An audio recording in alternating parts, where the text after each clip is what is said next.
Hey, what's up mga Airdrop and welcome back sa ating channel, ang Crypto Whisperer PH. So for today's video guys is airdrop update ulit tayo tungkol sa isang project na shinare na natin dito sa ating channel noon guys, at ito nga ay si Assister AI, and titingnan natin ang kanilang mga current updates and possible listing ng kanilang project guys, no?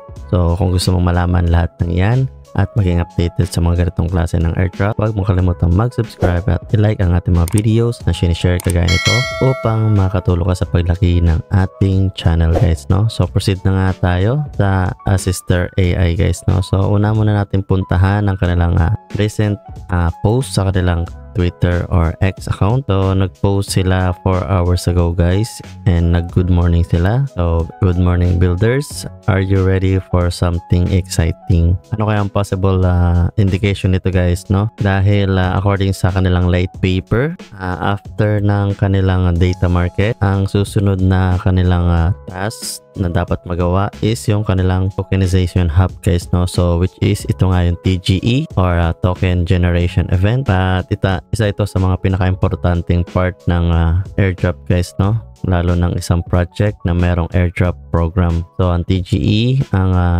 kumbaga parang progress sa isang project na talagang malapit na silang mag-list para magkaroon na ng value ang kanilang mga tokens na pinapa-farm guys, no? Kagaya nito ng kanilang Assister token guys, no? So makikita natin dito sa kanilang dashboard, so nagawa na nila yung SLM, AI Labs, Data Market. So yung tatlo na yan guys, no? So, makikita nyo, tokenization hub na lang and contribute and earn na ang natitira guys, no? So actually dati nag-post na rin sila noon, medyo matagal ng post yun, and working na talaga sila sa TGE ng project na ito guys, no? Itong Assister. So tinatrabaho na nila yan. So paano ba kung wala ka pang Assister AI guys kagaya nito, ay tuturuan kita kung paano ba mag-register at anong kailangan mong gawin para makapag-claim ng ganito token guys, no? So ang kailangan mo lang naman dito is mag-claim every 12 hours. So twice a day ang kailangan mong gawin, and ang maganda dito guys is offline mining siya. Hindi mo na siya kailangang i-run